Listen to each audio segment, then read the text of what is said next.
सम्पूर्ण उपस्थित आदरणीय मित्रहरू, तपाईहरु सबैलाई म सर्वप्रथम जय मातृभूमिको आह्वानका साथ नमस्कार गर्न चाहन्छु। मैले अघि नै भने हामी हाम्रो देशको समग्र परिस्थितिको बारेमा, राजनीतिको बारेमा पछि कार्यक्रममा कुरा गर्ने नै छौं। अहिले यहाँ उपस्थित साथीहरूले जुन मलाई माया गरेर फुलका माला लगाइदिनु भयो, अबिर लगाइदिनु भयो, त्यसको लागि हार्दिक धन्यवाद दिँदै हिजो राति मलाई भेटघाट गर्न आउने साथीहरू र अहिले तपाईं केही साथीहरूले उठाएका प्रश्न र जिज्ञासाको बारेमा मात्रै म सीमित भएर अहिले केही कुरा राख्न चाहन्छु। सबभन्दा पहिले त तपाईहरुले प्रश्न जिज्ञासा राखिदिनु भएकोमा धन्यवाद। म आरम्भमै के कुरा प्रश्न पार्न चाहन्छु भने अहिले जुन यहाँ प्रश्न उठ्यो तपाईले पार्टी किन छोड्नुभयो भनेर, मैले पार्टी छोडेको होइन। तपाईहरुले एकदमै स्पष्ट हुनुहोस्। मलाई मेरो सदस्यता केपी ओलीजीले निरङ्कुश, स्वेच्छाचारी र तानाशाही किसिमले मैले सिध्याइदिएँ भनेर निर्णय गरेको। उहाँ प्रधानमन्त्री पनि हुनुहुन्छ, अहिले पार्टीको अध्यक्ष पनि हुनुहुन्छ। सायद शक्तिको उन्मादमा निकाल्दियो भने केही पनि हुन्न भनेर उहाँले सचिवालयमा आफै प्रस्ताव राखेर उहाँले निकाल्नु भयो। तपाईहरुलाई सम्झना होला, अघि एकजनाले प्रश्न गर्ने सिलसिलामा भन्नुभयो मैले 51 वर्षसम्म अछाम जिल्ला मात्र होइन भारत बाहेकको प्रवासमा मैले 15 वर्षसम्म इन्चार्ज भएर 24 देशमा एमाले पार्टी निर्माण गरेको थिएँ। तपाईले नाम सुनेका ठुला नेताहरूले त्यहाँ त्यो संगठन निर्माण गर्ने काममा उहाँहरू सफल नभएपछि थोरै सानातिना टोली मात्रै बनेपछि म एकातिर सेती अञ्चलको इन्चार्ज थिएँ भने 10 वर्ष म सेती अञ्चलको इन्चार्ज भएँ। अर्कोतिर सँगसँगै म प्रवास क्षेत्रमा पनि मैले पार्टी निर्माण गरेको थिएँ। अन्रा शिविर, बुद्धिजीवी लगायत कयौँ क्षेत्रमा म पार्टी ती संस्थाहरूको, ती संगठनको म संस्थापक हुँ। तपाईहरु अछामको गाउँ बस्तीबाट आउनुभएको छ। त्यो ठाउँमा पहिले बाटोघाटो थिएन, आजकलको जस्तो गाडी चढ्न पाइँदैन थियो। आजकलको जस्तो भनेको ठाउँमा पसल दोकानहरू पनि थिएनन्। ती ठाउँहरूमा मैले 32 सालदेखि नै डाँडा काँडा हिँडेर पसिना बगाएर, कम्युनिस्टले 60 वर्षका मान्छेलाई मार्छन्, बुढाबुढीलाई बाँच्नै दिँदैनन्, चेलीबेटी लिएर जान्छन्, पाइलाका मान्छेलाई विनायकमा लट्ठीको भीमलाको चिट्की समातेर काम गराउँछन् जस्ता कुप्रचारहरू र जहाँ गयो त्यहाँ ढुङ्गामुढा गर्ने त्यस्तो कुरासँग लडेर संगठन बनाएको कुरा सायद तपाईहरु सबैलाई थाहा छ भन्ने मलाई लाग्छ। पार्टी भनेको कुनै 1-2 जनाले बनाएर बन्दैन, त्यसमा हजारौं मानिसहरूको पसिना भएको हुन्छ। तपाईहरु देख्नुहुन्छ यो घर, हामी घर देख्छौँ नि आज, तर यो घरमा कसैले ढुङ्गा बोक्यो होला, कसैले काठ ल्यायो होला, कसैले गिट्टी र सिमेन्ट मिसायो होला। पार्टी पनि त्यस्तै रिडमेन्ट बन्छ। कसैले चन्दा दियो होला, कसैले भात खुवायो होला, कसैले मत हाल्यो होला, कसैले नेतृत्व गर्यो होला, कसैले नारा लगायो होला, आदि इत्यादि। र एमाले निर्माणमा मैले कुनै केपी ओलीजी कसैको भन्दा कम योगदान गरेको छैन।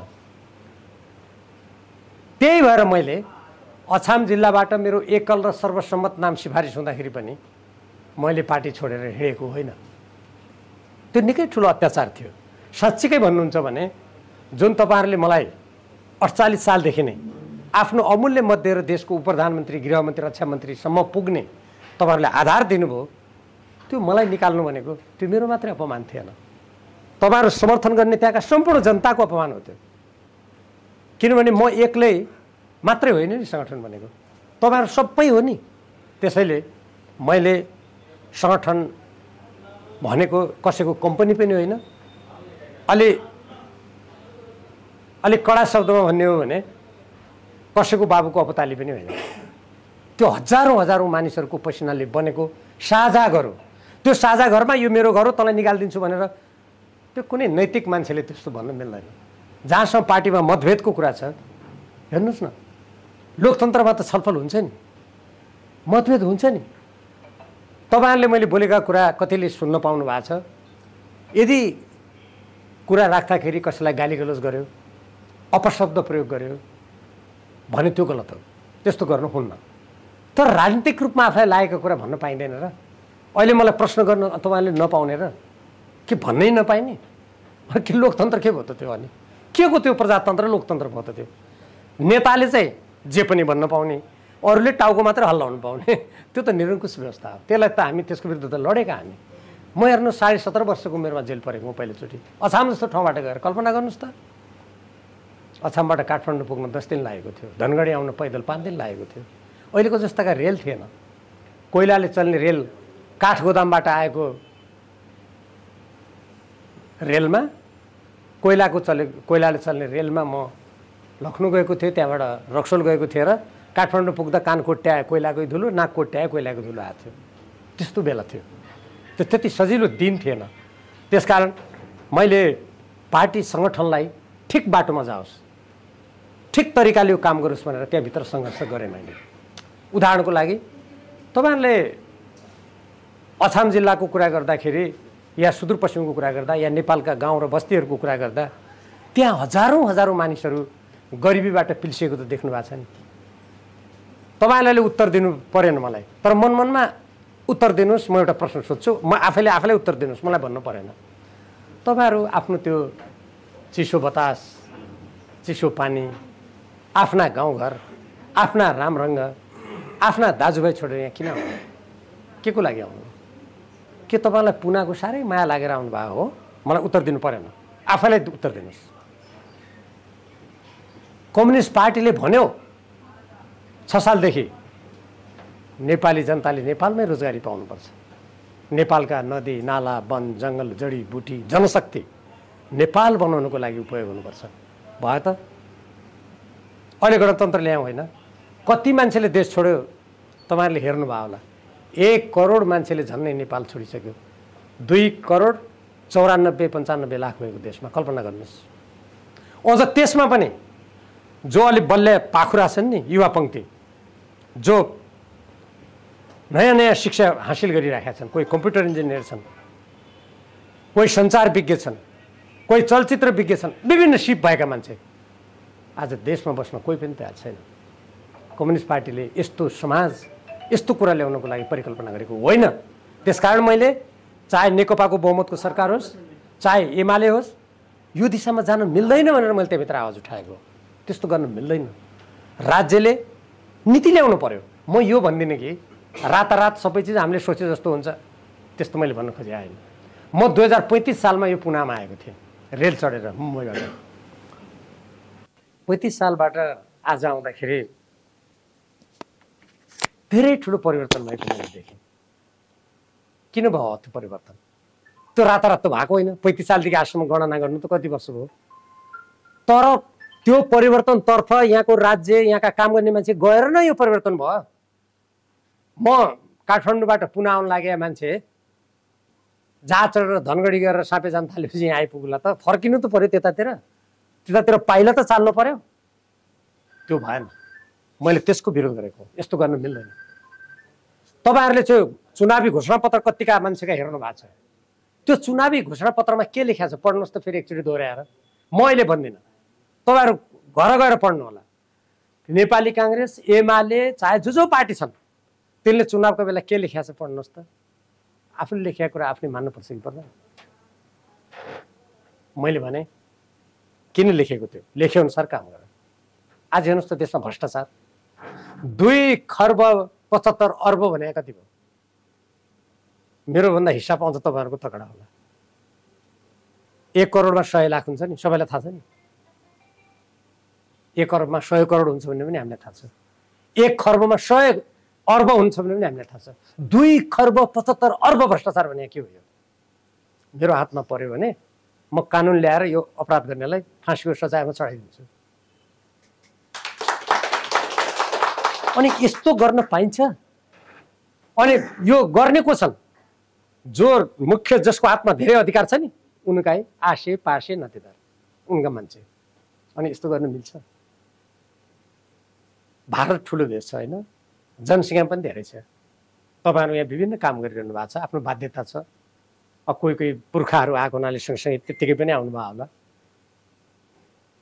तर देश क्षेत्रफलमा सानो ठुलो हुनसक्छ, जनसङ्ख्याको दृष्टिकोणले सानो ठुलो हुनसक्छ, त्यसको स्वतन्त्रता र सार्वभौमता सानो ठुलो हुँदैन। संयुक्त राष्ट्रसँग भन्ने छ त्यसका सदस्य सब बराबर। म यहाँ उभिएर तपाईँले फुलको माला लगाइदिनु भयो, नेता मानिदिनु भयो, तपाईँले मानेर नेता मानिदिएर मात्रै म नेता हुन सक्छु। त्यसले गर्दा मलाई यहाँ राख्नु भएको छ, कदर गर्नु भएको छ, श्रद्धा गर्नु भएको छ, त्यो तपाईँहरूको महानता हो। तर यसको अर्थ मेरो स्वाभिमान र इज्जत एकदमै ठुलो, तपाईँको इज्जत सानो, त्यो हुँदैन। त्यस्तो हुन्न।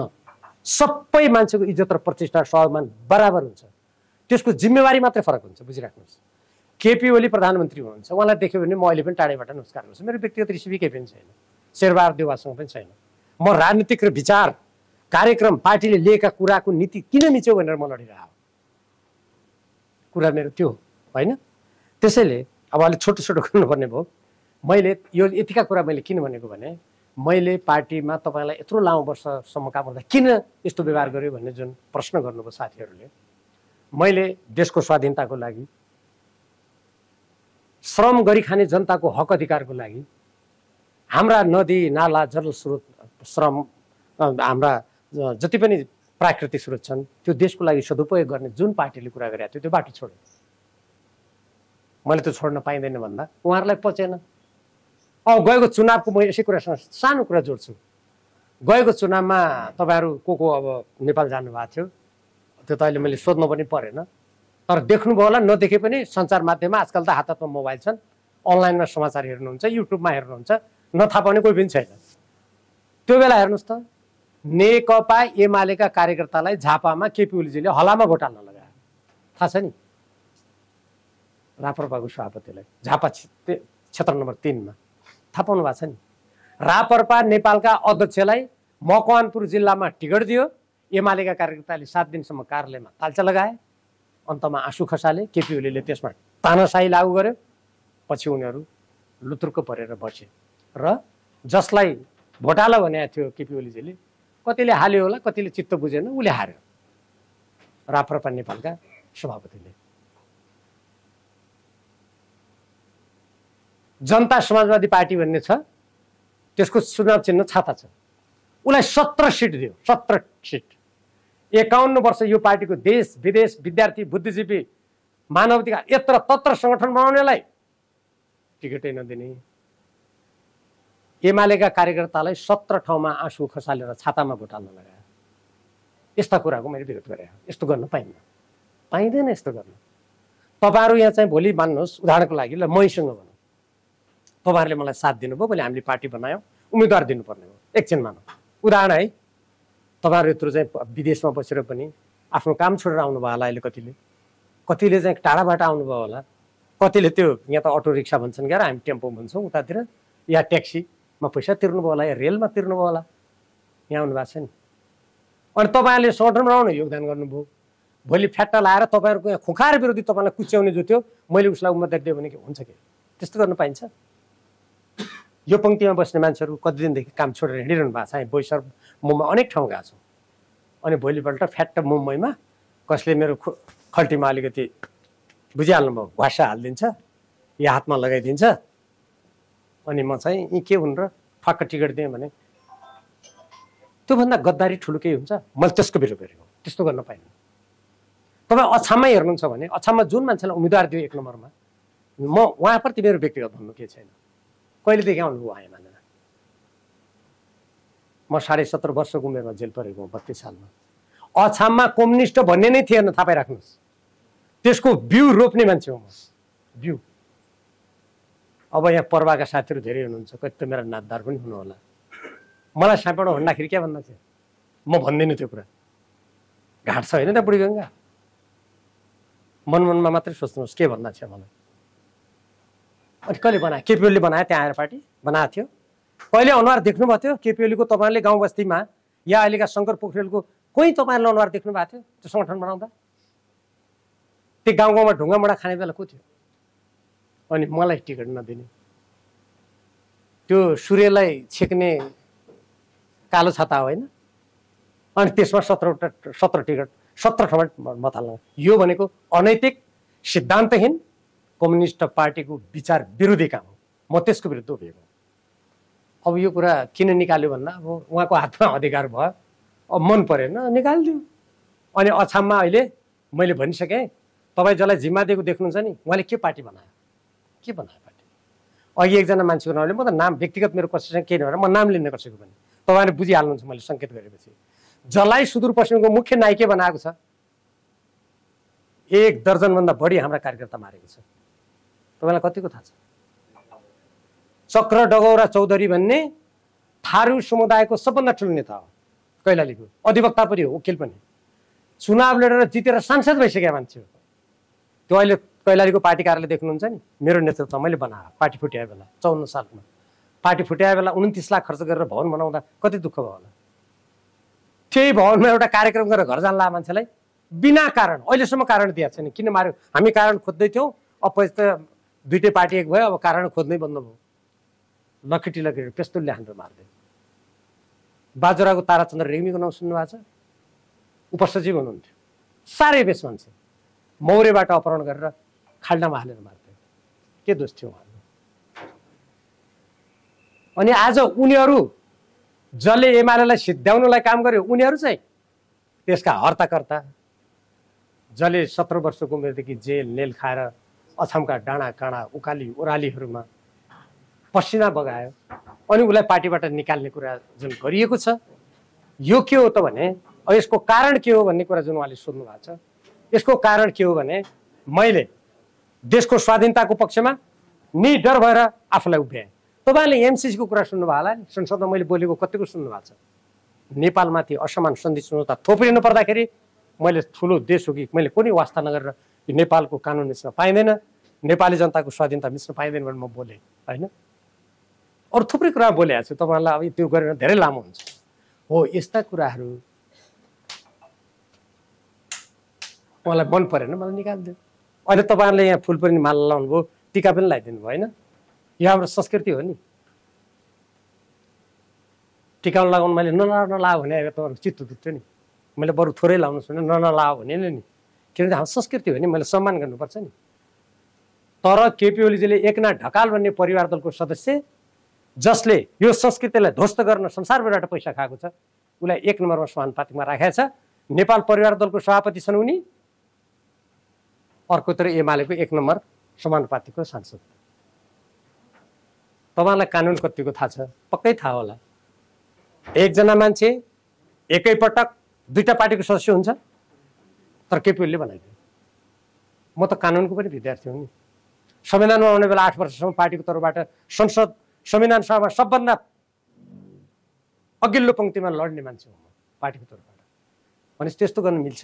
हो, मैले यस्ता कुराहरू उठाएको हुनाले तपाईँले किन निकाल्यो होला भनेपछि यी कुरा मन परेन, उनको आत्मा शक्ति भयो निकाल्थ्यो। एउटा यति भने मैले है, यो किन निकाल्यो होला भन्ने बारेमा। अब मैले अघि सुरुमै भनिहालेँ, तपाईँले किन छोड्नुभयो भनेकोमा मैले छोडेको होइन, मैले भनिहालेँ, निकालेको हो भनिहालेँ होइन। अब अर्को कुरा, कुनै अर्थवर्थ केही पनि हुँदैन, त्यो त त्यही जनताले देखाइहाल्छन् भोलि, मैले भन्नै पर्दैन, तपाईँहरूले देखाउनुहुन्छ। तपाईँहरूले अहिले जुन यहाँ पुनामा यति अहिले बिहान हाम्रो कार्यक्रम त होइन यो, यसो भेटघाटमा आउनु भएको छ अहिले, अनि तपाईँहरू मनमा कुनै भावना लिएर आउनु भएको छ नि त। हामी नेपाली हौँ, देश र जनताको लागि भीमरावले मातृभूमि जागरण अभियान नेपाल भनेको के रहेछ बुझौँ, राम्रो रहेछ भने साथ दिउँ भनेर आउनु भएको छ नि, मैले त्यसरी बुझेको छु नि। त्यसैले गर्दा त्यस्तो प्रचारको कुनै अर्थ हुन्छ जस्तो मलाई लाग्दैन। त्यस्तो मान्छेहरूको नाउँ चाहिँ मैले लिनु आवश्यक पनि म ठान्दिनँ। अब यो भीमरावले कसैको भनेन अब मानौँ कि केपी ओली माधव नेपालको वार्तामा यिनी व्यक्ति थियो जस्तो एउटा उखान छ क्या, अर्को उखान भन्नु मन लाग्छ मलाई। तुकासी गएको मोकासी भएको भन्छन् क्या। अब जो केपी ओली माधव नेपालसँग कार्यदल बनाउने, 10 बुँदे सहमति गर्ने, उनीहरूले कहाँ उल्लङ्घन गर्यो, कहाँ देशलाई धोका दियो भनेर उनीसँग दिनदिनै बैठकमा भएर कमिटीमा मन्त्री हुँदाखेरि माधव नेपाल म गृह मन्त्री, केपी ओली प्रधानमन्त्री हुँदा म उपप्रधानमन्त्री र रक्षा मन्त्री, पार्टीको थाई कमिटीको म उपाध्यक्ष, 10 बुँदे सहमति हजुर मलाई नराख्नुहोस्, पार्टी अर्को खोल्ने भन्नुहुन्थ्यो, तपाईँ फेरि केपी र माधवले साँठगाँठ किन गर्नुभयो भनेर म बस्दिनँ भन्ने म, तैँले सही गर ल पार्टी, हामी अबदेखि तैँले नगरी हुँदैन भनेर मैले 10 बुँदे सहमति गरेर पार्टीलाई फुट्न नदिने काम गरेर निर्णायक भूमिका खेल्ने मान्छे म, पछि गएर सही गर्दिनँ म। तपाईँहरू मान्ने हो कि होइन भने सोधेँ दुईजना नेतालाई, मान्छु भनेर मैले सही गरेँ। अनि आफैले सही गर भने सम्झौता तिनै माधव नेपाल र केपीले मानेनन्। अनि यो कुरा सबै मलाई थाहा पाउने म। अनि अछामका पर काँगा कुना बस्ने मान्छेले कसैका कुरा भीमरावले सुनेन भनेर कसरी थाहा पाएछ कि यसो राखेको थियो माधव नेपालले दिएर कतै केपीले? अनि त्यहाँबाट मलाई थाहा हुन्थ्यो बगमफुसी कुरा हो, बेकारका हावादारी कुरा, केही कुरा नपाएपछि। अनि यहाँ मैले अस्ति यहाँ सुनेको एकजनाले के भनेछ भने भीमरावले हाम्रो लागि के अरे ऊ त पार्टीमा नभए बेला हात समातिको नेता बनाए, त्यहाँभन्दा अब के गर्ने? पदमा ल्याए, चिनाए मान्छेको बिचमा, माथि काठमाडौँ लिएर नेतासँग चिनाए। अहिले तपाईँ अछाममा जानु भने बाटा हेर्नुहोस्, ती कसले बनायो योजना? अनि यो मलाई कसैसँग बोल्दैन थियो भन्नेले बनायो नि त योजना। अस्पताल हेर्नुहोस्, त्यहाँ विमानस्थल पक्की छ देख्नुहोस्। अहिले म संसदबाट हटेपछि काम बन्द भएको छ, ठाँटीको विद्युत गिरेर हेर्नुहोस्। सेती लोकमार्ग हेर्नुहोस्, अहिले मैले छोडेपछि बजेटै जानु बन्द भएको छ। तल बैद्यनाथ कहाँसम्म पक्की भएको छ हेर्नुहोस्। चुवाबाट 3-3.5 घन्टामा पुगिन्छ त्यो बाटो, राम्रो बन्यो भने। अब यहाँको जस्तो बन्यो भने त 2 घन्टामा पनि पुगेन होइन।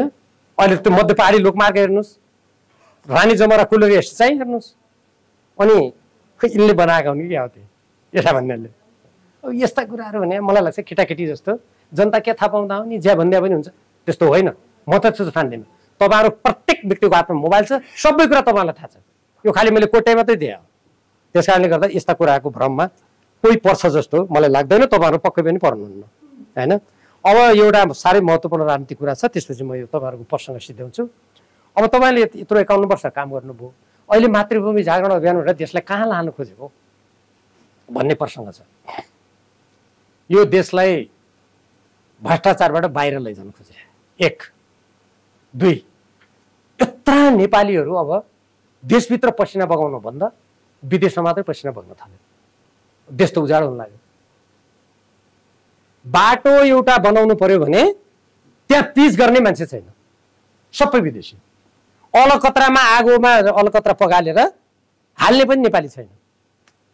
पहिले गाउँघरमा म केटाकेटी छँदाखेरि एकले अर्काको हामी बाल काट्ने भन्थ्यौँ। तपाईँहरू के भन्नुहुन्थ्यो? अझै केस काट्ने भन्दा छन्। एकअर्काका बाल काट्थ्यौँ। मेरो उहाँले काट्ने, उहाँको मैले काट्ने। आत्मनिर्भर। नेपालबाट बाहिरका मान्छेले अहिले केस काट्ने कुरा मात्र अरबौं रुपियाँ बाहिर लान्छन्। नेपालीहरू विदेशमा गएर जति कमाएर हाम्रो देशमा पठाउँछन्, नेपालका विभिन्न काममा विदेशी ल्याएर त्यति रकम बाहिर लान्छन्। के फाइदा भयो त हामीलाई बाहिर गएर? व्यक्तिगत हेर्दा तपाईँहरूको आफ्नो यस चाल्चो मिलेको होला, ठिकै हो। तर राष्ट्रलाई हेर्दाखेरि त एउटा नेपाली सिङ्गै देश मान्छे बाहिर पठाएर कति फाइदा भयो? भएन। त्यसरी हेर्छ नि। अनि अन्नको कुरा गर्नुहोस्, तपाईँले कमाएर पठाउनुहुन्छ होइन? तपाईँले कमाएको त जहाँबाट कमाउनु हो नि, वहीँका धान र चामल किन्न वहीँ पैसा, लत्ता कपडा चामल किन्न यहाँबाट मरिमरि कमाउनुहुन्छ। अब घरसर बनाउनुहुन्छ अलिअलि, त्यो थाहा छ मलाई, जग्गा पनि लिन्छन् अलिअलि, तर धेरै पैसा जहाँबाट कमाएको छ वहीँ। अनि यसरी देश बलियो हुन्छ? यहाँका राजमार्ग हेर्नुहोस् कस्ता छन्, हामीले बनाउनु पर्दैन त्यस्तो। त्यसैले यो देशलाई साँच्चीकै समृद्धिको बाटोमा लैजानको लागि मातृभूमि जागरण अभियान भनेको त्यसैले हो, भन्नु भएन? देशलाई त्यहाँ लानु खोजेको, देशलाई त्यहाँ पुर्याउनु खोजेको। अहिले हेर्नुहोस्, हामी भारत र चीन जस्ता ठुला देशको बिचमा छौँ। कति ठुला देश छ नि, त्यो देशको बिचमा रहेको जो नेपाल छ, यत्रो भारत पनि अङ्ग्रेजले शासन गर्यो यहाँ, थाहा छ नि तपाईँहरूलाई? अहिलेको पाकिस्तान बङ्गलादेश त पछि बने, उहिले पहिले थिएन। भारतमा 500वटा राज्यहरू जोटा थियो यहाँ, 500 अङ्ग्रेजले सबलाई सिद्ध्याएर एउटै बनाएको। त्यस्तो देशको बिचमा रहेको नेपाललाई हामी हाम्रा आउने सन्तान दर सन्तानलाई नेपाली भएर उनीहरू रहन् भनेर देशलाई बचाउने त्यहाँ लानु खोजेको मातृभूमि जागरण अभियानमा। यसको अस्तित्व कहिले नमेटियोस्, बचिरहन्। नेपाली भएर म नेपाली हुँ भन्ने नेपाली सधैँ भन्न पाऊँ। हाम्रा गाउँघरमा नेपाल गरिब होइन। हेर्नुहोस्, कुनै बेला नेपाल सैनिक दृष्टिकोणबाट आर्थिक दृष्टिकोणबाट धेरै बलियो देश थियो त्यो बेलाको जमाना अनुसार। कहाँनिर बिग्रियो त भने 7 सालमा परिवर्तन भएर मातृका प्रसाद कोइरालाले जब पहिलोचोटि सेनाको 10,000 सङ्ख्या घटायो, आफ्नो देशका उत्पादन बन्द गरिदियो, बहुदलीय व्यवस्थापछि 42वटा उद्योग धन्दा बन्द भयो नेपालमा। छाला जुत्ता कारखाना, कपडा कारखाना, कागज कारखाना, चुरोट कारखाना, चिनी कारखाना, कृषि औजार कारखाना, इटा कारखाना। हेर्नुहोस् त, विदेशी एजेन्टसँग मिलेर कमिसन खाएर 42वटा उद्योगमा खतसी दिइदियो। नेपाल कमजोर थिएन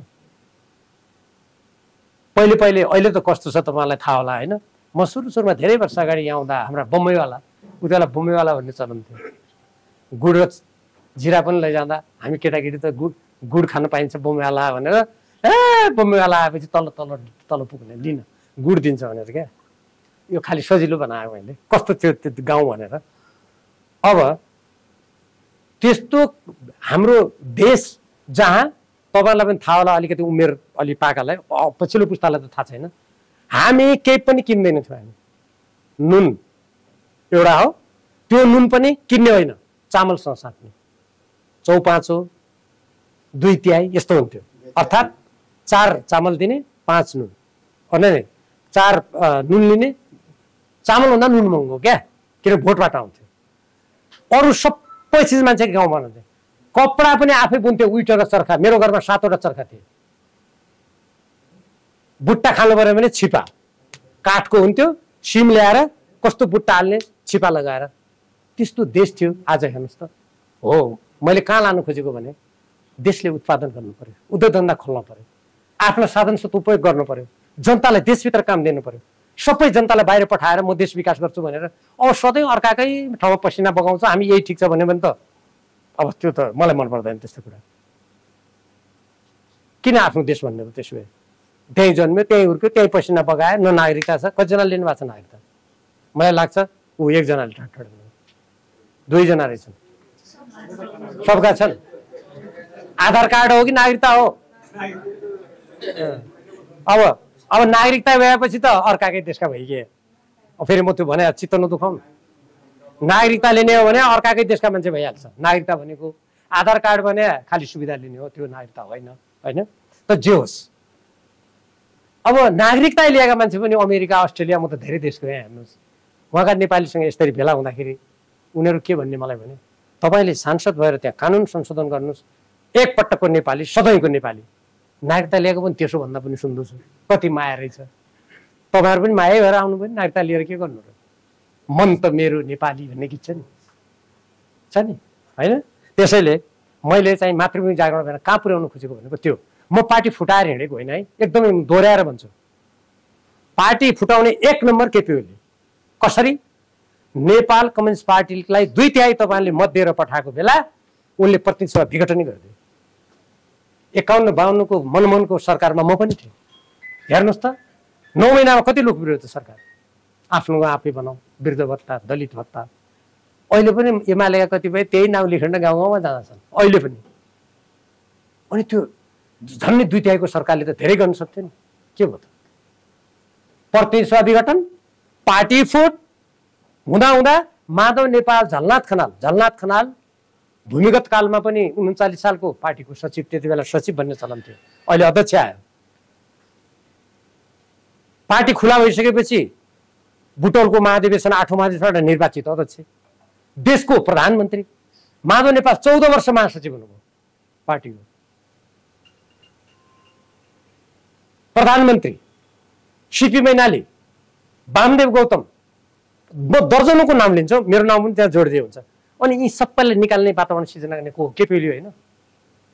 अनि सारा मान्छे जसले पार्टीमा योगदान गरेका छ, मौका पाउँदा साथ सबलाई छुरी लगाएर म कम्युनिस्ट पार्टी बलियो बनाउँछु भन्दा तपाईँलाई पत्यार लाग्छ? अहिले को छन् सरकारमा? को छन्? 1 महामहिम शेरबहादुर देउवाकी श्रीमती आर्जु राणा। आर्जु राणा कहाँबाट चुनाव जिते अरे? शेरबहादुरजीको खल्टीबाट। होइन के होइन? होइन भने चाहिँ तैँले गल्ती बोलिस् भन्नु चाहिँ म महसुस गरौँला। अनि अर्को को रे पार्टीमा? हामी असोज 3 गते संविधान दिवस मनाउँछौँ। त्यो दिन संविधानलाई ल्याएर आगो बालेर यो कालो दिवस भन्दा आगो लगाउने को रे? महन्त ठाकुर। महन्त ठाकुरको मन्त्री कति वर्षपछि भारे मन्त्री कति पटक भारे 20 पहिले कहिले भएको रे पञ्चायती कालमा अब केपीले गरेका सँग कस्ता मान्छे छन् सुन्नुस् अनि अर्को यो देश मध्य प्रदेशलाई म फुटाउँछु छुट्टै देश बनाउँछु भन्ने को हो तिनको मान्छे मन्त्री छन् हैन सुदूरपश्चिममा एउटा उन्मुक्ति पार्टी भन्ने छ हैन टिकापुरको घटना थाहा छ नि ती पनि छन् मान्य सरकारमा अनि केपी ओली त्यस्तासँग संगत गरेर म यो देशमा समाजवाद ल्याउँछु भने पत्याउनुहुन्छ माया मान्य चल्ले साईको यही हुँदो हो डौलो गीत हो मैले यस्तो विकृति सिद्धान्तहीन सिद्धान्त पनि छैन जाने ठाउँ कहाँ हो चौतारो र गन्तव्य पनि छैन कुनै जीवनको आदर्श पनि छैन यस्तो यात्राबाट देशलाई बाहिर ल्याएर फेरि देश जोगाउँ तपाईहरुले साथ दिनुस् भनेर मातृभूमि जागरण अभियान ल्याएको तपाईले उठाएका प्रश्नहरुको मैले यति जवाफ दिएँ अहिले पछि गएर हामी अरु कार्यक्रममा हामी भन्ने नै छौं तपाईहरुलाई पनि धेरै यसो तपाईहरुको मुख र अनुहार हेरेको सुन्न तपाईहरु एकदमै तयार भएको यो मलाई खुसीको कुरा हो तपाईहरुलाई यो अब नसुने पनि हुन्छ भन्ने जस्तो यहाँ कसैको अनुहार हेर्दा पनि मलाई लागेन तर तपाईहरुले पनि खाना खानु पर्यो हामी पनि खाना खानु पर्यो त्यसपछि कार्यक्रममा जानु पर्यो तपाईहरुसँग अब त्यही थप भेटघाट गरेर कुरा गरौँला र म यो जान जाँदै तपाईहरु सबैलाई मेरो अनुरोध छ अनि यहाँ हिजो बेलुकी जो साथीहरुले संगठनको मसँग कुरा गर्नुभएको थियो मैले यति कुरा गरेपछि हिजो प्रश्न उठाउने साथीहरुलाई पनि धेरै कुरा प्रश्न हुनुभयो होला तर एउटा कुरा उहाँहरुलाई म भन्छु उहाँहरुले एउटा संगठन बनाउनु भएको रहेछ यसरी मान्छेहरुले आफूलाई संगठित भएर दुःख सुख परेका बेला एक हुनु धेरै राम्रो कुरा हो तर म एउटा कुरा भन्छु एउटा सानो संगठन बनाएर देशलाई परिवर्तन गर्न सकिदैन 77 जिल्लामा संगठन हुनु पर्यो नि संसारभरि नेपाली छन् त भारतमा मात्रै छन् त भारतमा बढी छन् पक्का हो त्यो संसारभरिका नेपालीलाई पनि संगठित गर्न पर्यो यी मैले अघि जे जति नचाहिने काम गरिरहेको छ तिनलाई त्यो कामबाट रोक्नु पर्यो उनको व्यक्तिगत देश त होइन नि त हामी सबैको देश हो नि त्यसैले गर्दा उहाँहरूले संगठन जुन बनाउनु भएको छ तपाईहरुलाई म के भन्न चाहन्छु भने तपाईहरुले आफ्नो बनाएको त्यो बनाए ठिकै छ तर अब तपाईहरु पनि फराकिलो ठाउँमा आएर तपाई हामी हातेमाल गरेर अगाडि बढौँ हातमा हात काँधमा काँध मिलाएर यो देश हाम्रो साझा हो यो राष्ट्रलाई बर्बाद गर्नेहरूलाई हामी चुनावबाट हराउँ जनतालाई परिचालित गरेर जानुपर्ने हो भने त्यहाँबाट पनि हराउँ र देशलाई बर्बाद हुनुबाट बचाउँ हाम्रो भोलिको पुस्तालाई अन्धकारबाट पनि जोगाउँ भनेर म साथीहरूलाई मातृभूमि जागरण अभियानमा एकजुट भएर अगाडि बढ्न म हार्दिक आह्वान गर्छु आफ्ना त कतिपय तपाईहरुले गाउँका संगठन पनि बनाउनु भयो होला बनाउने चलन छ नि हैन अब जातका संगठन पनि बनाउनु भयो होला कतैले धर्मका संगठन बनाउला त्यो त भइरहने कुरा भयो तर त्यसले राज्यलाई परिवर्तन गर्दैन अनि केही साथीहरुले हिजो मलाई भन्नुभएको थियो दिक्क लाग्यो यी पार्टीका नेता सब उस्तै अब दिक्क लाग्यो यदि दिक्क लागेर देशका समस्या समाधान हुन्छन् भने सबै यहाँ आँखा चिम्लौँ म पनि मान्नु यहाँ सँगै सबै दिक्क मानौँ हुन्छ त बदलिन्छ दिक्क मानेमै त हुन्छ के ती फटाहरूलाई सजिलो हुन्छ यतिका मान्छे दिक्क मारेर न चुनावमा जाँदा न के जाँदा जो सबभन्दा बदमासलाई हराउने भोट पनि